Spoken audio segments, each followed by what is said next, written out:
So welcome everyone. Thank you so much for being here. As you heard, our session is entitled Broadening the Horizon and Revisiting the Concept of Prevention for Communicable Diseases. Why did we choose this topic of prevention is because, as you may know, ECDC is extending its mandate to also include prevention. So we really wanted to take a minute to think and reflect on the scope of the concept of prevention. And we wanted to hear from a diverse panel of experts about the challenges, the potential lessons learned from different areas. So we have experts coming from non-communicable diseases and the application and relevance of social and behavioral sciences in communicable disease prevention. So the session will also be about what can be your role as a public health professional in defining and addressing diverse prevention needs in different population groups, and as well as the role of community engagement in communicable disease prevention. Thank you, Petronille. It's an absolute pleasure to be here. Thank you very much for joining us, both here in Barcelona and online. We are very delighted to have three eminent speakers with us today. And I'd like to invite them to join us on the stage. We have Emilie Karafillakis, we have Hanna Tolonen, and we have Kateřina Šédová. So please welcome our three speakers.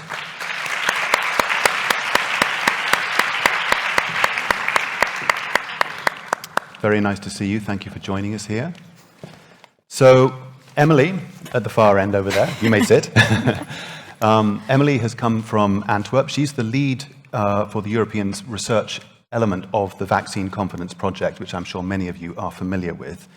So the Vaccine Confidence Project is based in Antwerp and also in the London School of Hygiene and Tropical Medicine.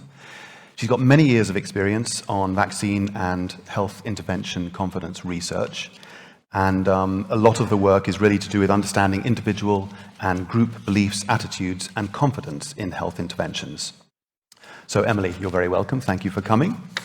We also have Hanna Tolonen, who is the current Research Development and Innovation Director at the Finnish Institute for Health and Welfare, or THL, as you may know.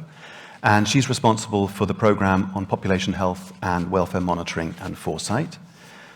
So Hanna is really, her expertise is in the collection of population-based health information through health examination surveys and enhancing the accessibility of health information for research.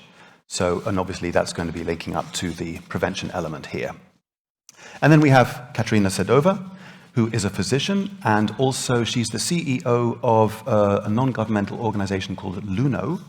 And this was, and she'll tell you about it, but this was an organization that was started after her own cancer experience in 2014. And so this is to do with NCDs, non-communicable diseases. And so that's one of the issues we want to do here, is to link between infectious diseases and non-communicable diseases and see what we can learn from each other.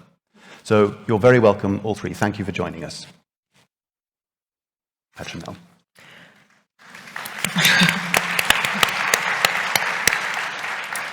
So before we turn to our speakers, we want to turn to you.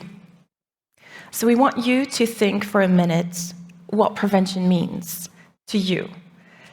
So the scope of issues covered by prevention is really large. So without thinking too much about it, we would like you to respond to one question. In one word, what does prevention mean to me? So while you're thinking about that and giving the question through on Slido, we will already put up the Slido with a word cloud, bringing together the different words that you have put it in.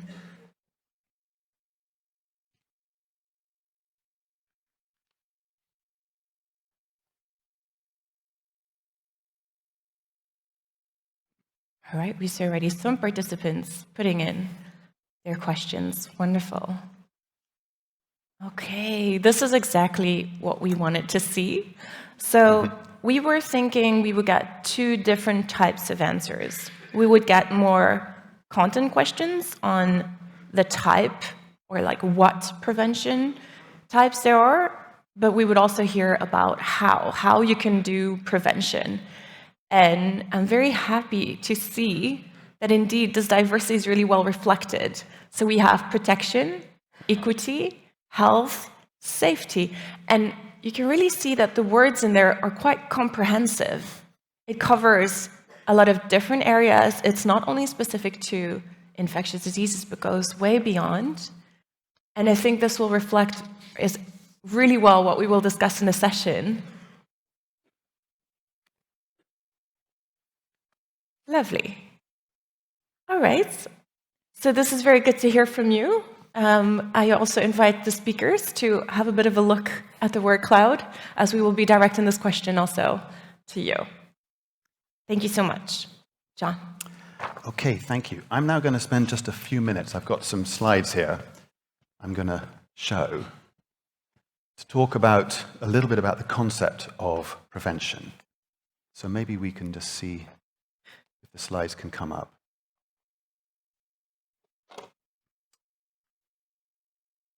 I'm just wondering here, our technical people, are they coming?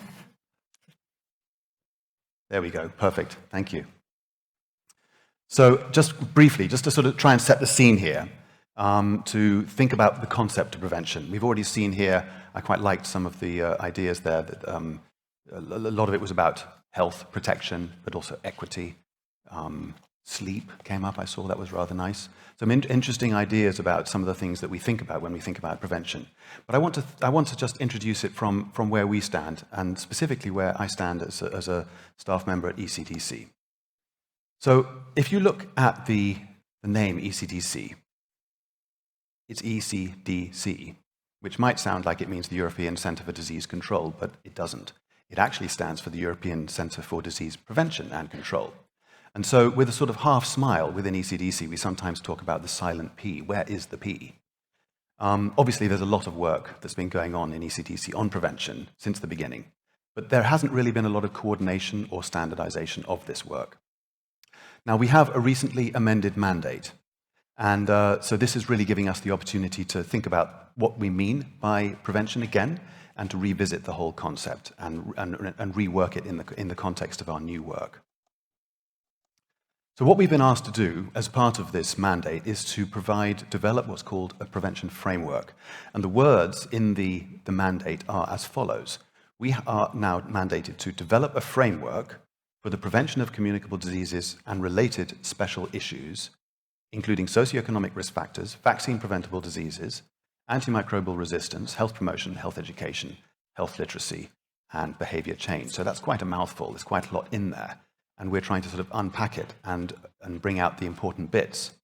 But really, the key thing here is that what we're trying to do is not to supplant what's already been done in the context of prevention, which is a lot in, as we see here, epidemiology, microbiology, surveillance. That's already happening. But what we're trying to do is to add another layer, which is including a more interdisciplinary and specifically a social science and behavioral science element to it. So what do we mean by prevention? So again, within the context of the prevention framework, what we are talking about here is specific interventions that aim to avoid the initiation of outbreaks or limit increases in disease incidence or consequences, and thereby minimize the burden of communicable diseases. So that's prevention. Control is defined as a reactive response to outbreaks and spread of disease. So in a sense, prevention is a bit more proactive. It's looking here to stop it happening in the first place. Control is reacting when it happens. Importantly, the distinction between the two is real. It's not just a semantic difference, even though sometimes the words are actually used interchangeably. I think sometimes we probably all find ourselves doing that. But also, specifically, sometimes the particular actions, the public health actions, may be identical, vaccination being a case in point. Vaccination is used to prevent at individual level, but also to control at population level. Briefly, we also think, and I think this is conceptually quite helpful to think about, the different levels of infectious disease prevention. This may be familiar to you, but it's worth running over. Primordial prevention is really looking at the upstream issues, the climate, the environmental, the political elements, social behavioral elements, things that we are outside perhaps the health sector, but that nonetheless have a huge impact on health. Primary prevention would be directly trying to avoid the occurrence of disease in a very proximal way, for example, immunization or prophylaxis against HIV through use of PrEP. Secondary prevention would be largely screenings, for example, screening against diseases that haven't yet shown themselves symptomatically but are latent, for example, TB or HPV. Tertiary prevention would be for reducing the harm of symptomatic disease through rehabilitation and treatment, for example, addressing post-COVID syndrome. And quaternary prevention is trying to ensure that we prevent unwanted or unnecessary results from medical interventions, for example, through the use of antimicrobial stewardship. So these are some of the types of prevention activities that we think about conceptually. And what we're going to be doing starting next year within ECDC is actually developing a community of practice for prevention. And we are really, it's going to be quite substantial. Quite a lot of people will be involved, EU-wide, regionally, and also national and subnational. And the types of people who are going to be engaged in this are our usual stakeholders at national level, but also at regional level, the public health authorities. We're going to be engaging with universities and research institutions, and also civil society and community-based organizations. So this is quite a departure for ECDC. And we really, please keep an eye on this. Over the course of next year, it will be building. It's going to be quite a task to get it going. So keep an eye open, and it may be something that you also may want to join. So that introduces some of the ideas that we would like to discuss during this session. Now, back to Petronille. So I will invite Emilie to talk about the latest developments in vaccines and how they should be used in prevention, and also to talk about how you conceptualize the term prevention. The floor is yours. Thank you so much. Thanks for having me here. I'm really excited to be part of this panel. And I think I have one of the easy jobs, right? Vaccination. That's what you tend to associate with prevention. So it's quite easy to think when you think about how to prevent infectious diseases, you would say, well, very often you prevent infectious diseases with vaccines. And that's very much the case since the first vaccine was invented back in the 19th century with Edward Jenner, realizing that by injecting cowpox to children, that could prevent smallpox. So that's very much a given. And we've seen over the past few years that vaccines are so successful that they're really one of the key tools in public health, the key interventions to prevent infectious diseases. They save about 2 to 3 million lives every year. And every time a vaccine is introduced in a vaccination program, we tend to see the similar type of graphs. This is for the UK, but you see the same type of graphs in other countries as well. You introduce the vaccine, infectious diseases fall. It's not only about controlling infections in individuals, though. We know that you can control specific infections with vaccines, but we also know that once you have prevented infections, you have individuals that are protected, and therefore that stop the transmission of infectious diseases further in a population. That's the concept of herd immunity. The more people are vaccinated, the less transmission happens in a community. And that's where you get to be able to speak about eliminating certain infectious diseases in populations. So really a great tool. I do want to remind you, however, that it's not only about preventing infectious diseases. And we've seen that with the transmission, we've seen that with COVID, that we can have vaccines that are very effective at preventing disease symptoms, preventing hospitalization, preventing severe diseases, but they're maybe not as good at preventing transmission. We also know of vaccines like tetanus here that are simply not made to prevent transmission between individuals. They're meant to prevent diseases because they're not transmitted from one individual to another. So there's a broad range of ways that prevention can happen when we think about infectious diseases. And since the 19th century, we've made incredible development in the type of vaccines, the type of infectious diseases that are being prevented, the technologies that are used to prevent these infectious diseases. They're just multiplying, and we're getting really a lot of new and exciting technologies and vaccines. And not just against infectious diseases. So we have vaccines in development, we have actual vaccines for cancers, for things like allergies, for autoimmune disease, for Alzheimer's disease. So there's so much going on out there. And that could be it, right? I could tell you, well, that's it. That's the role of vaccines in prevention, and we're all happy. But it's really not as simple as that. And I wanted to share one of the 2023 report from UNICEF, and one of the shocking data that they shared this year was that about 67 million children missed out entirely or partially on routine vaccination between 2019 and 2021, so part of this is due to the COVID pandemic. And about 48 million of these missed out entirely on vaccines. So yes, there are access issues that we have to realize that this is about prevention systems, that we could improve access to vaccines and delivery and supply. But it's not only about that. At the same time, we've also looked at how confidence in vaccination changed over time. And we've seen that in many countries around the world, confidence has decreased in vaccines. So people are less confident in vaccination as a tool to prevent diseases, as a safe tool to prevent diseases. And it's going down, especially in younger populations. So it's not just about access, it's also about demand. And let me diverge a little bit here and talk to you about health in general. So I teach a module at the London School of Hygiene and Tropical Medicine for master students on health promotion. And one of the sessions that we have is on health as a social construct. So we all know about the definitional health. We know that the WHO has its own definition. We know that these has evolved over time. But when you think about it, health is really a social construct. It means different things to different peoples. It changes over times. It changes from one community to another. If you look back to the Middle Ages, people suffering from mental health were classified as witches and burnt. Clearly, that has evolved over time. And we now see this as a health issue that we can work on. Same, you don't have to look back to the Middle Ages. You can look at how health is perceived today. Things like teenage pregnancy can be perceived as a public health issue in some countries, in some communities, but it won't be the same in others. So health is socially constructed. It is dependent on the communities, on the time that you're in. And what about vaccines then? Can we also say that vaccines and perceptions about vaccines are socially constructed? Yes, people make decisions about getting vaccinated and get vaccinated if it's available to them, if they can easily access it, if you have good vaccines that are safe and effective.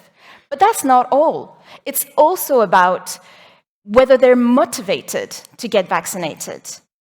And one of the easy way to think about it is, well, if people had the right information about the risks and the benefits of vaccination, then they would be motivated, surely, to get vaccinated.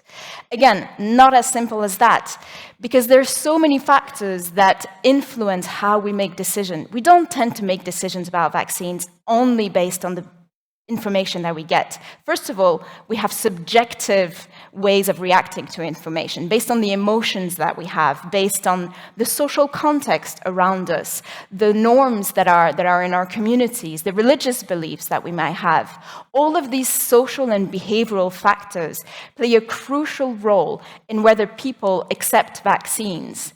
And that can have an impact on vaccination programs. We've seen countless examples of very good and successful vaccination programs suffering because of people losing trust in vaccines. This is one of the very most common examples that we give with MMR vaccination that declined due to rumors spreading about the vaccine and possible side effects. And you can see that it had really an important impact on people's uptake of the vaccine. So we need to think about what else is happening there.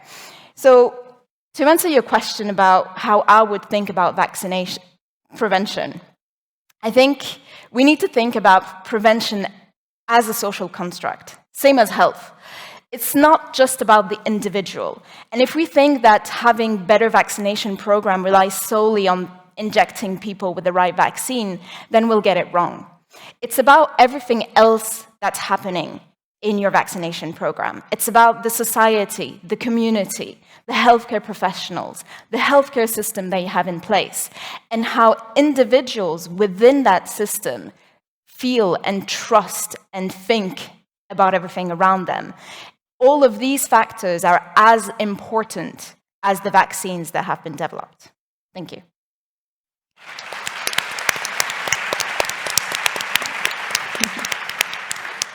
So, Emilie, vaccines are central to prevention, but if people, as you say, don't accept or trust the vaccines, then prevention can't happen.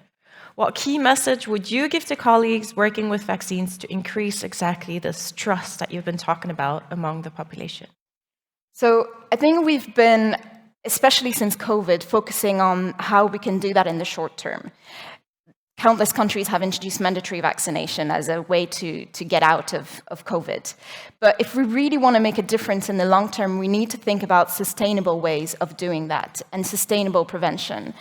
And I think that can go through, first of all, investment in the public. So instead of accusing people of being vaccine hesitant, we need to give them a better system, a better environment where they can make decisions about vaccination. So that can be, for example, we talk a lot about misinformation. Instead of trying to remove misinformation all the time from the internet, which is a bit of a losing battle, how about investing in training on people and how they can themselves understand what constitutes good information and misinformation. Invest in healthcare professionals, so understanding that they're one of the most trusted source of health information, including for vaccination. So how can we better train? Again, training goes a long way. There's so many, actually, most universities do not provide enough content on vaccination to medical students. I'm not even talking about communication on vaccination. So this needs to be improved. And finally, investment, I think, in our system. How can we make sure that we have the right environment for people to get vaccinated?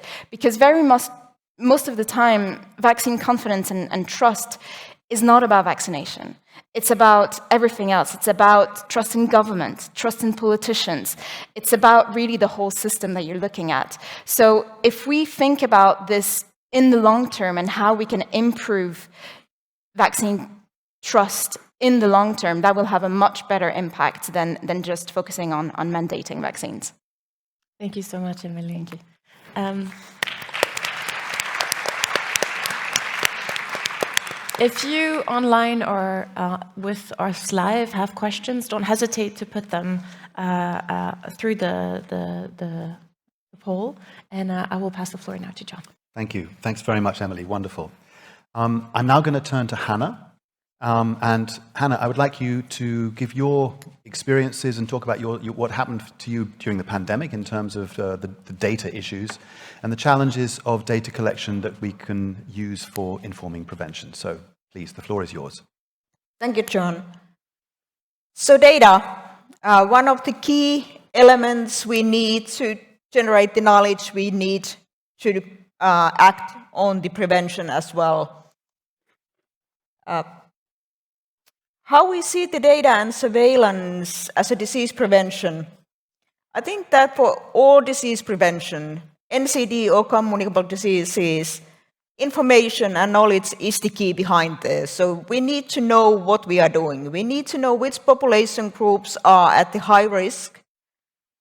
Is there differences between the population group on the level of the risk for the disease? Are there geographical area differences even within the countries on the risk? And all that, it comes from the data. You need to have data to generate the information which you use for the basis of your prevention activities. It's also important that our data is timely, reliable, represents all the population groups, also those vulnerable groups which often are quite tedious to catch up with the data collections. And that's why it's important that we think data not only from one source, from our surveillance system or from our electronic health records, but we think which are all potential data sources we could use, pull those together, link them if possible, to form the bigger data source which we can use for generate the knowledge we need for the prevention. Since my background is more on NCDs, I will reflect a bit how the prevention through data is done on the NCD side. And to start, I would like to quote the Jeffrey Rose, one of the landmark professionals setting the prevention strategies for the NCDs. And he defined two approaches. The high-risk approach, where we target those we know that are on high risk with our prevention activities. There's pros and cons on that. So if we have a small number of those at high risk, we usually prevent only a small number of the events at the end. The other approach Jeffrey Rose proposed is the population approach, where we try to reach as many people within the population with our prevention activities as possible. Often, majority of those are at low risk, but in time, especially for the NCDs, they may develop the disease, and through that, we easily can avoid quite a big bulk of the onset of the diseases in future. And still today, these were set out in early 1980s. A lot of NCD prevention is based on these two approaches. When we think the high-risk approach, good example is that we identify people with the hypertension, we provide them medication, and through that, we can lower the risk for the cardiovascular diseases. On the other hand, when we are talking about the population approach, we have the obesity programs within the country. We have the physical activity programs in many countries. So policy actions are targeting entire population, and through that, we are trying to reduce the risk of the population. Obviously, there's also the legislation issues we can use to target the entire population. But since for the NCDs, usually the timeline is a bit different than for the communicable diseases. It takes years, often or even decades, the disease to develop. So we have quite a lot of time to play with the prevention and to obtain and understand the data behind that. And by preventing one of the risk factors, we usually can prevent several NCDs at the same time. For example, obesity is one of the examples which affects quite a many diseases at the end.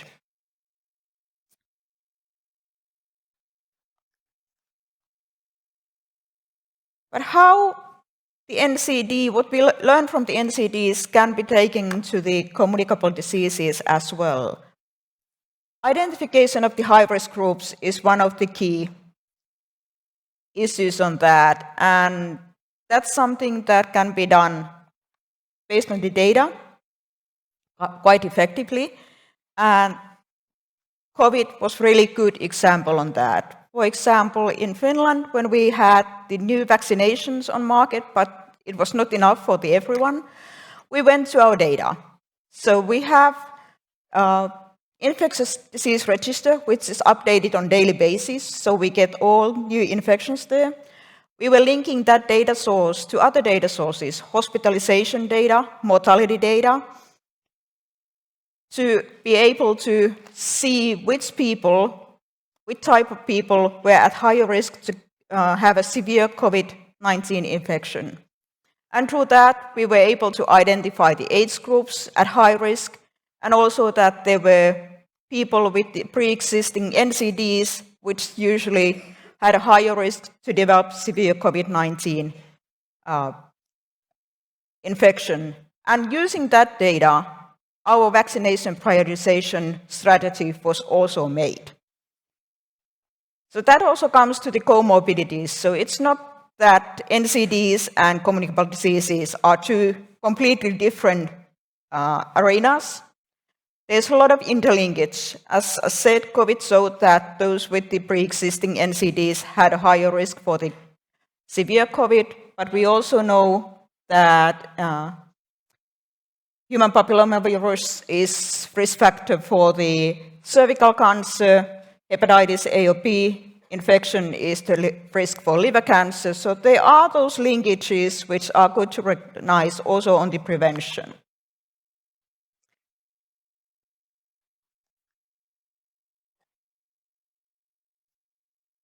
So, are they same or are they different?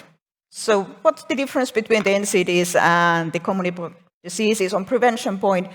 And here I come to many of the terms we saw on the word cloud. Actually, there isn't that much differences. On both, we use the policy to develop the prevention policies, legislation activities, which can be used as a prevention. On both, we use also the health promotion activities. Health literacy is coming really high on the agenda. People need to understand our health promotion materials, regardless is it communicable or non-communicable diseases. Healthcare services play an important role on prevention in both. Health inequalities, we need to tackle that in any case, regardless of the disease type. And then for the preparedness, there the data plays an important role again. When we are predicting what might happen in future, how the disease outcomes could develop in future under different scenarios, we need reliable data as a history to show what has been happening before, but also, for example, population demographics, how those are developing in future, to be able to build reliable prediction models for the future to support our policymakers on their decision making. So after all, there isn't that much differences. I think the biggest difference comes on the time span. NCDs take a long time. Communicable diseases usually are really much faster cycle, and it might be that our data is not accumulating fast enough, but at least we should be using the data available at the point on decision making, regardless how complete it is. Data sharing is also really important. We need to be able to share the individual level data between research groups, between the countries, to gain the best knowledge we can get. And luckily, we have the GDPR and upcoming European Health Data Space Regulation, which hopefully make that a bit more easier in future. So my main message would be that we need reliable, timely, and representative data, which we use to generate the knowledge, and based on that knowledge, we then can make the policy actions and prevention actions which are evidence-based. So thank you.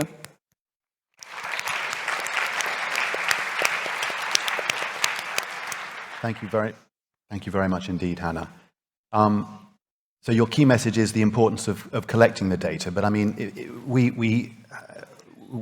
a lot of the data you've been collecting is to do with the sort of demographics, but I mean, I'm wondering about the societal, environmental, and other behavioural elements that you might want to include. What advice would you have to people who are collecting data on these issues? You always don't need to collect all data in one go. There is a lot of data which is accumulating in different places, even though we don't think that it's there.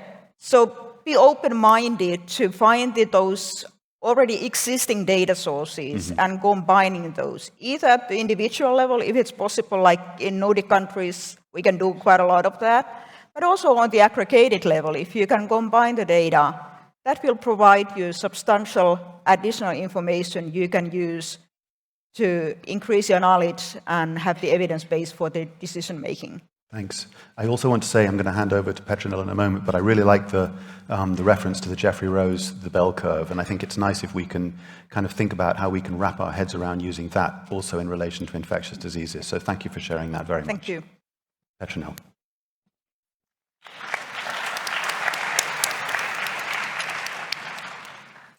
Thank you. So now I will invite our last speaker, Kateřina. She will talk about her work with NGOs on health prevention campaigns and engaging communities. And also, I would like you, Kateřina, to explain how you conceptualize prevention as a term. Great. Amazing. Hello, everyone. For the latecomers, my name is Kateřina Šédová. I am internal medicine resident currently and CEO of NGO called LUNO. LUNO raises health literacy and participates in policy making in Czech Republic and CEE. We are a team of doctors and other professionals united under the same mission, saving lives through prevention. We host educational workshops and produce educational content on prevention of not only cancer and cardiovascular health diseases, but also on reproductive diseases and mental diseases. With more than 4 million people reached yearly, we became one of the top educators in the country. And I'm here today to share with you 3 lessons from our NCD strategies that you can implement in your organizations. Start with the first one, be bold and go viral. As John already mentioned, I was diagnosed with cancer when I was 22 years old. And since I was already 4th-year medical student, I understood my body good enough to visit the doctor soon enough and saved my life. But when I told to my peers about my experience, I was shocked. Nobody would act on the same signals, and maybe they wouldn't be here today as I am. So I decided to start educational movement to inspire younger generation to take good care of their health and prevent cancer.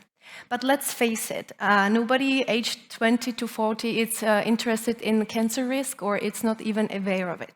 So I knew we need to go big and bold and viral to really spark attention of the youth. So we named our first educational campaign Boobs and Balls. We use these educational models with hidden lumps and travel all around the country and explain people how to prevent and how to discover cancer on time. It wasn't only about breast and testicular cancer, but other types of cancer as well. With this slightly controversial name, we reached millions of people. We received international awards, were featured in national television, and even managed to change the school curriculums in some schools, so the breast and testicular examination models are included in the curriculum. We did all this with... Thank you. Thanks.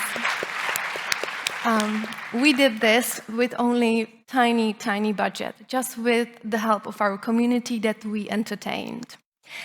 Here am I on the red sofa on the Czech opera session, so we really combated the Czech media with the Boobs and Balls campaign.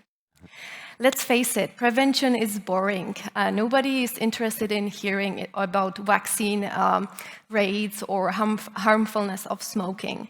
Therefore, we as public health educators, we need to present prevention in a really engaging way. Find a point of interest of our audience. Use their language, really speak to what they're doing in their lives currently. Speak positively, break taboos as we did with Boobs and Balls campaign, and use the power of storytelling to make our audience relate to what we want to say.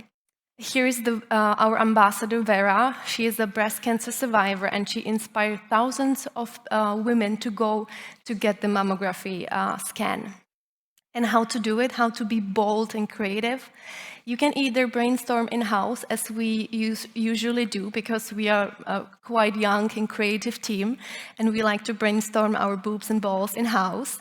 But you can also go and, we also been approached by agencies that offered us creative services pro bono, so that might be also a solution for you.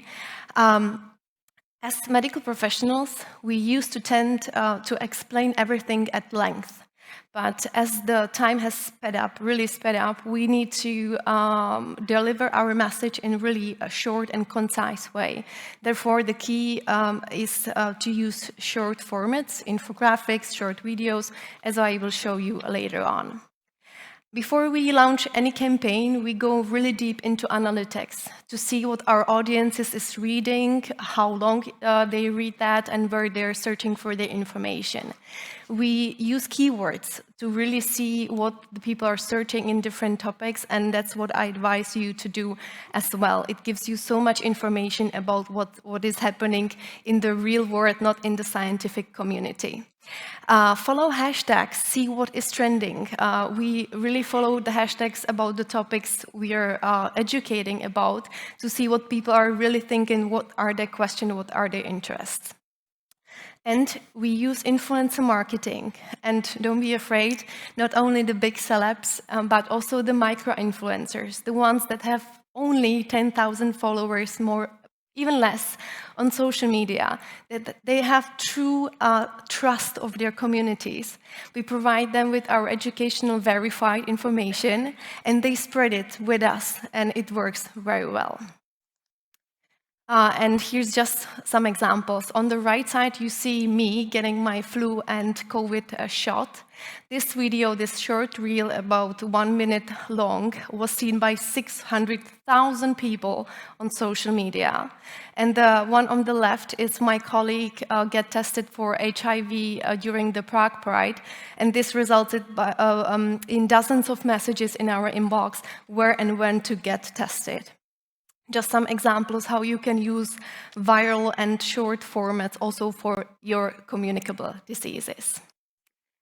Second lesson we learned is to empower future generation of leaders.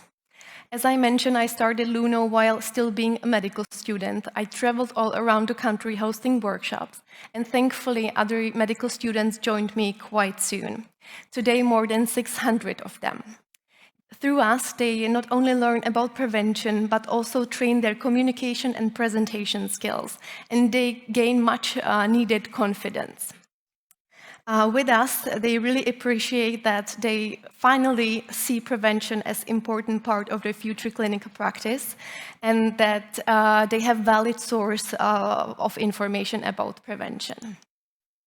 They host workshops, they participate in YouTube videos, create social media content, and even speak at medical conferences, which I'm very proud to say. After graduation, we see them become real advocates for health and prevention. They start their own awareness projects, preventive clinics within the public hospitals. They go and study courses on preventive medicine abroad. They do clinical intervention no matter what their field of expertise will be. And they even distribute educational materials Luno created, such as brochures, posters, and videos. And this might be also a solution for you. If you're looking for driven, passionate individuals who will bring new perspective to your organization, to your project, please work with these individuals, not only medics, but also nursing students and other young health professionals. They are much closer to the youth and much closer to, as I mentioned, what's happening in there. And they're tech savvy. That might also help to transform your organizations. And to close this chapter, let me introduce Christoph. He grew from junior lecturer to training manager in 2 years, hosting more than 200 workshops. He also became a keynote speaker at one of the biggest medical conventions in Czech Republic and applied to clinical clerkship at Harvard Med School and was admitted. He's still doing his residency in the US now, still interested in preventive medicine. And it's just one example. With these individuals, we can start transforming rather treatment-oriented medicine into preventive-oriented one. And last but not least, scale your impact with technology. We hosted workshops in the field for more than 7 years, but we still weren't able to reach underserved communities. Therefore, we decided to launch a mobile app that reminds people to go to preventive examinations and provides them with content library of articles, videos, and podcasts, provide them with counseling service, and send them healthy tips. The users really value the positivity of the app, the layman's understandable language, and also the UX is designed the way that even visually impaired individuals can see.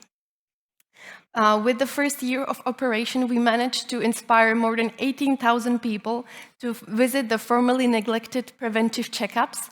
We have more than 900 findings from self-examination of the boobs and testicles and balls, and from which more than 40 cases were later confirmed as cancerous. And how to do it? I know you are thinking that IT development can be costly, but it can be done. We used an incubator program that provided NGOs with IT volunteers. Therefore, we only spent a few thousands for the servers and platforms. After developing the first version, the minimum viable product, we did a very detailed evaluation of the impact of the app, and the impact was proven. Therefore, we decided to raise more funds to really launch the version 2.0, and now we are preparing the app for international scaling. It might also work for you, because if you're looking for a tool to scale your awareness activities, to truly connect with your community and learn more about it, while working with data and get feedback, community app might be the solution for you. And there are plenty of use cases for communicable diseases. Our app sends vaccination reminders or sends people for the STI prevention and testing. But you can also use the app for the health workers training and so much more. So key takeaways from today: be bold, create viral movements that will transform people's perception of prevention. Empower and engage young health professionals to create brighter and more sustainable future. And last but not least, don't be afraid to innovate. Use technology to boost your impact. Thank you.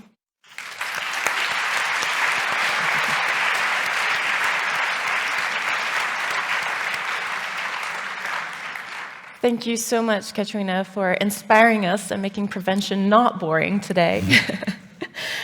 Also really like how you mentioned social media, because sometimes we see social media as an enemy, but it can really strengthen and empower our actions as well. And then mentioning training, I think, Emilie, her key message was indeed training, and it's very nice to see this reflected in your presentation as well. And finally, technology. So we would like to just ask you one more question. What would be your key message for medical professionals on how to design and implement prevention strategies for communicable diseases? Yeah, thank you. I will also stress once more the importance of listening to your audience. Before you start doing any activity, please sit down with your target audience, listen to their needs, learn more about how they live, what they're interested about, and what the level of health literacy of theirs is. Work with data, work with analytics from not only social media, but also, as I mentioned, keywords and Google search. So just immerse yourselves a little bit into the marketing world, not only into the scientific one, because I know there's two worlds fighting each other all the time, but we, as professionals, we really need to work together. Inspire the general public to receive prevention is a multidisciplinary thing. We need scientific community, marketing community. We need maybe young professionals, as I mentioned, medics, working together, because only in that moment we have the knowledge and we have the power to distribute the message together. Thank you so much.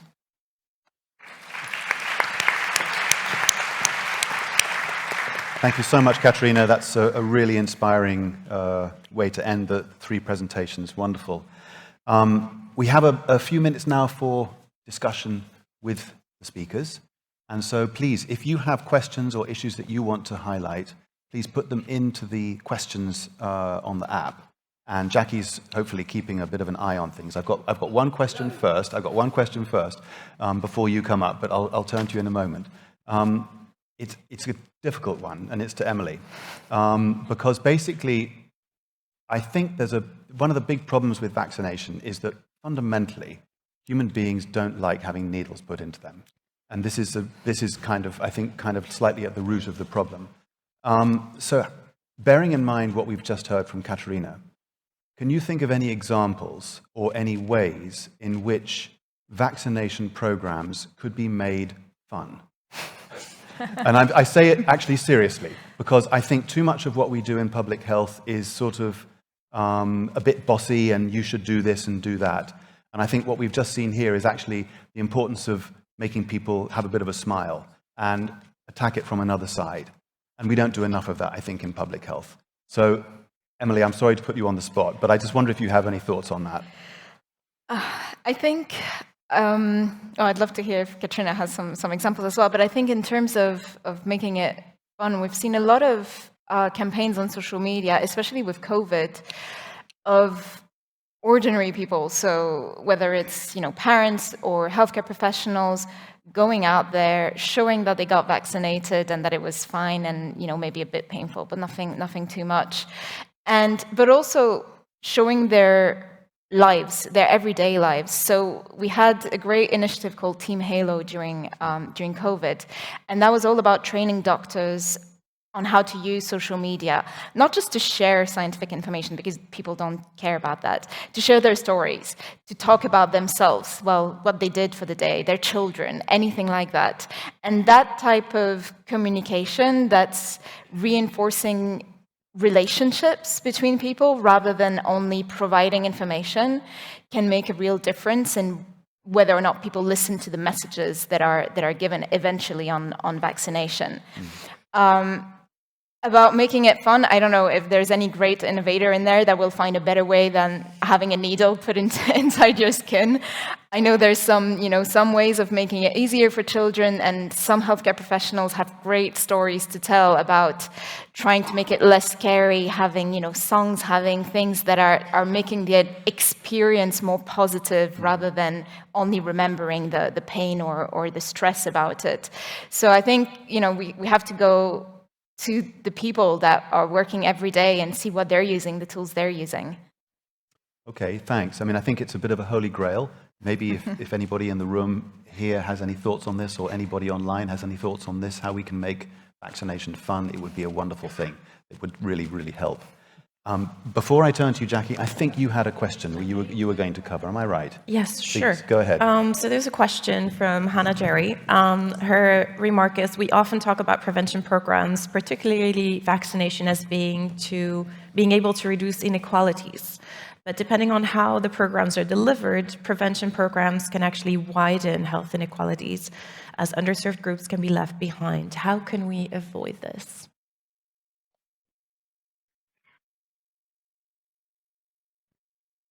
Kateřina or Emilie, who would like to take the question? Sorry, was that for me? Sorry. You can also take it if you want. So the question is, how do we reduce inequalities? So sometimes when we have vaccination or prevention programs, they can be delivered in a way which can actually widen health inequalities. So we were wondering what your thoughts would be on that.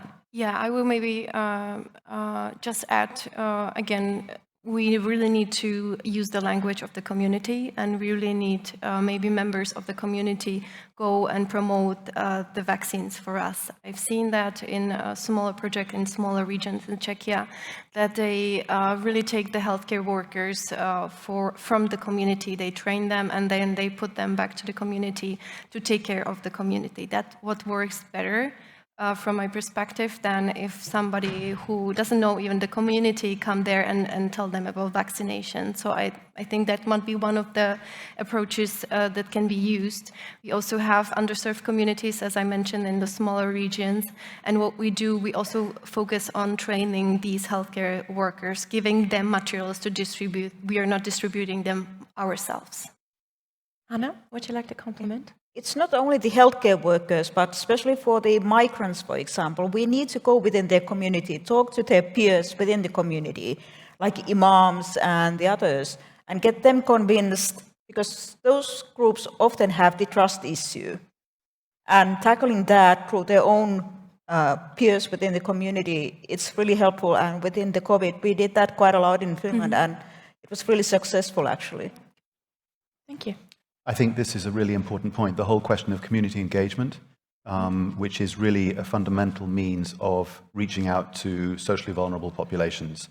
I think that's under-resourced, and I think we don't do enough of it in public health.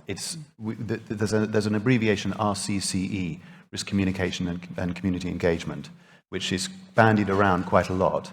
But very often when people talk about RCCE, what they're really talking about is RC, risk communication, and the CE slightly falls off the edge. So I think your point here is really, really valuable.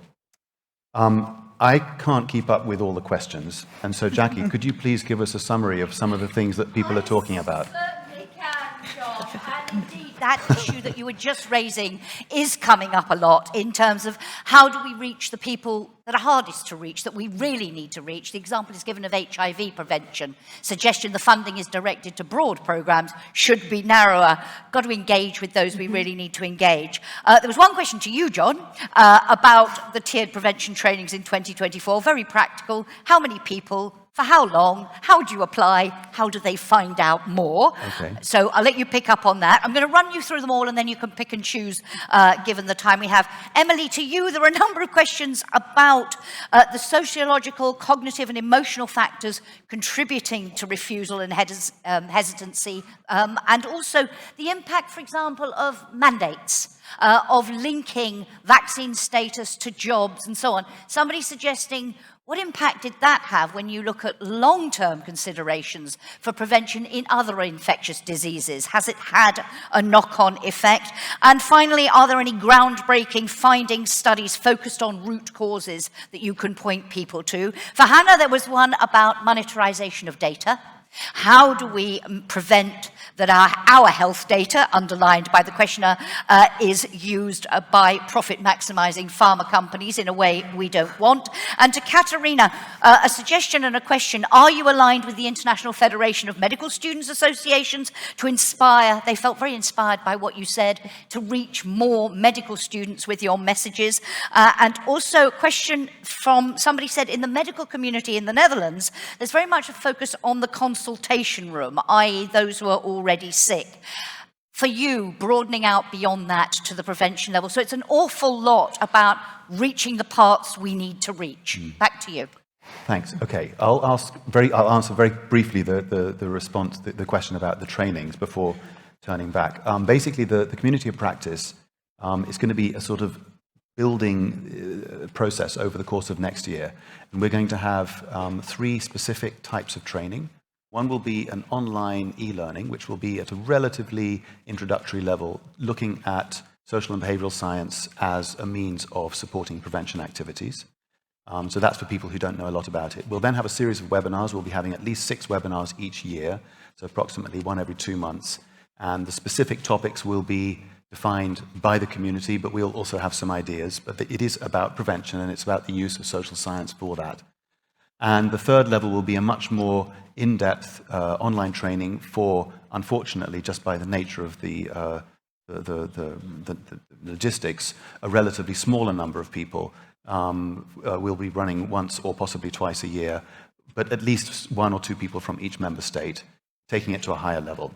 So the training will be going on, but there will also be the community of practice on the platform, which will be hopefully quite dynamic, and people will be encouraged and supported to exchange all sorts of things. Stay tuned.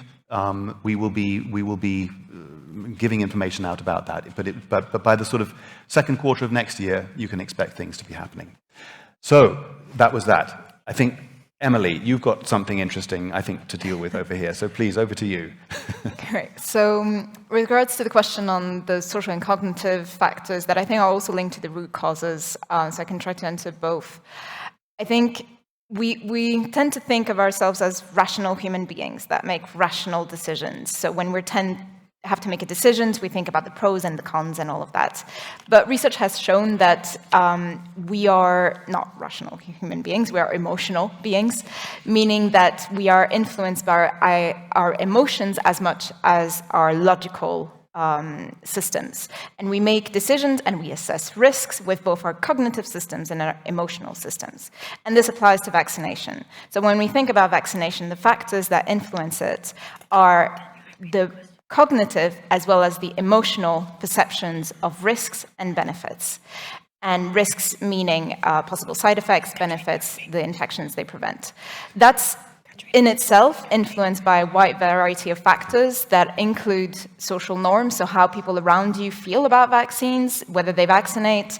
It includes things like the information that you get, how you process that information, the misinformation that you get, things like the context that you're in as well. So whether you have politicians talking about vaccination, you have religious leaders talking about vaccination. So all of these influence how we have an emotional and a cognitive assessment of the risks and benefits of vaccination, which in turn influences the way we decide about whether or not we vaccinate ourselves or our children. In terms of mandates, I know I shouldn't have mentioned that. It's a really tricky one because it is an easy solution. And we've seen that, especially with COVID, but also with routine vaccines, with the case of France that introduced mandatory vaccination a few years before COVID, it works. So it did increase uptake. People did get the vaccine. But if you look at studies that have been conducted afterwards, there was a great study in France with COVID that showed that, yes, people got vaccinated, and at the beginning, they were happy to be vaccinated, but as time increased, they started feeling regret and started feeling anger towards governments and mandates. And that maybe is not visible right now, but in the long term, when you're facing new vaccines, new pandemics, new interventions that you need to get people to approve and trust, that can backfire. So we have to be very careful with mandating, and our priority should always be on other strategies, communication, community engagement, and all of these. Great, thank you. Trust the core of the whole thing. Hannah, your question about monetization. How can we protect ourselves from this? That's a big question, and I think that's for many countries, that's the key for the secondary use of the health data, actually, how we can use it.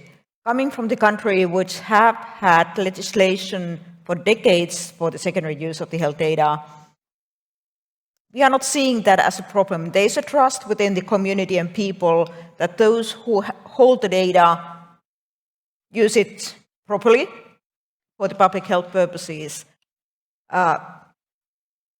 It's, again, a big question of trust, but also we can use, when we do these surveys, for example, people provide informed consent, and on that consent we can define how the data can be used and to which purposes, and limiting out the big pharma, for example. We can do the collaboration with big pharma on the research questions, but not providing them data to benefit financially on that. So it's how you define the uses of data, what kind of national legislation you have, and hopefully the upcoming European Health Data Space Regulation also takes that into account, that it's not free use for anyone to any purposes, but there is certain limits how you can use the health data which is collected from the individuals. Okay, thank you. I hope that works out. We'll see. Yeah, and then Jackie, we would like you to repeat the question for Kateřina, please. So if we can have you jump back on stage, that would be very helpful. Absolutely. Oh, sorry. So there was a question about outreach and the International Federation of Medical Students Associations worldwide. Do you see potential for linking up to all of that? And actually, now that I've jumped back up, there's a wonderful question for all of you, which says, prevention is not politically sexy, it's too long-term. How do we ensure it's prioritized within a current political system where quick wins, low-hanging fruit are seen as the easier option? So I take advantage. So are you outreaching, Kateřina, to others? And maybe a broad comment to you made it pretty sexy in your presentations. How do we make it sexy for politicians? Great, thank you so much. I will just reflect on what's happening currently in Czech Republic. We have an institution called National Institute for Preventive Screening, which is in place, I'm not sure how many years, but they just piloted 11 preventive programs, from which 2 of those are already implementing from the next year, which I'm really proud on that. So yes, it is a political issue, but it's also an issue of the medical community itself. And with the preventive programs, it can go not really linked to the politics. So we definitely follow the strategy 2030, but we still have a lot of gaps we need to fill until the 6 years are gone. But we also have this institute that really gives me hope that we not only can have to rely on politicians, but we have these institutions that are pushing prevention really hard, and they are doing the work for them, and they are creating the strategies for the next years, just insight on what's happening in Czech Republic. And maybe if I can add in one more question, there's a lot of question also on how you can maintain sustainable funding. So how have you tackled that? You mean in Luna, in organization? So we developed social enterprise within the organization. So we are currently able to establish 50+% of our income is we host workshops for the B2B clients. We have charity merchandising, plus we have marketing collaborations that we get paid for. And the 50% more is the funding from the Ministry of Health, which is really tiny, and then big and small donors. So we really have more than 50% our own revenue. Without that, we wouldn't be sustainable at all, since all the other patient organizations and the other NGOs are small in the Czech Republic and usually funded only by pharmaceutical companies. Yeah, so it's really nice to see how you've managed to diversify that to ensure your continuity. Hannah and Emilie, would you like to come back to those questions about how to engage your policymakers? Well, Not an easy tricky one. question, but in Finland we are really lucky. We got the new government in June, and in their governmental program, prevention is explicitly mentioned there. First time in ages, actually. What they actually will be doing for that, then that remains to be seen. But I think within the aging population, and again reflecting on NCDs, if we put a mandatory issue there, telling our government that if you invest this much on the prevention, in long term you will save this much on the healthcare costs by preventing the actual diseases. Usually money talks. So that would be one way to try to convince them to put more efforts on the prevention. Thank you, Hannah. Emilie? I think as public health professionals, we have to use our position to strengthen the voice of the public as well, and because they can have a great impact on whether politicians get re-elected. And we've seen a lot of politicians using the anti-vaccine route as a way to convince their electorate and showing that, you know, they are against vaccination, same as their voters. So we need to think about how we can do the same in a positive way. And I think people sharing their stories, sharing the strength of vaccination and the difference it has made in their personal lives can help spread messages, especially when we have concrete and practical objectives like elimination of diseases. Last week, the UK announced that it would try to eliminate HPV-related cancers in the UK with HPV vaccination included. That's the case in other countries. In Sweden, it's a much more ambitious date, I think 2027. So we need to think about these concrete goals and how the public can help carry that voice, I would say. Thank you so much. If I may summarize some of the main points from your interventions, I think, Emilie, you really nicely put in the concept of prevention as a social construct, and it means different things to different people, and we should really take that into account when we're developing our successful programs. And also, you really pointed out at the need for training as well. Hannah, you pointed out at the need for representative, high quality and timely data, and that for key effective prevention, we need good data to build knowledge and to turn that into preventive actions. And then finally, Kateřina, you inspired us by 3 key messages: create viral moments, empower young health professionals, the leaders of the future, and use technology. So thank you for that. And over to John for final words. Thank you. So, yes, I would also just like to reiterate the point. To me, one of the things that's really come out of here is the whole principle of health and prevention as social constructions. And in the world of health promotion, essentially our task is to mold behavior and essentially change culture in different ways towards a health promoting environment. If you look at seatbelts, if you look at drink driving, if you look at smoking, all these things today, but certainly within most European contexts, simply are not the same as they were 20 or 30 years ago. Things do change, so it is possible to change these things. Those examples and the bell curve that Hannah was talking about, these are things that are primarily related to NCDs. But I think what we need to do within the world of communicable disease prevention is also try and think about the long game. How can we actually build sustainable changes in behaviors which actually do promote the prevention of communicable diseases? We need to do it in a way which is fun, much more than we already do. And I think that's a really wonderful lesson you've given us there. So Thank you so much for your attention today. It's been a real pleasure being here. Thanks to the speakers for coming all the way from all your different respective places. And I hope everybody enjoys the conference. Thank you so much. Hi.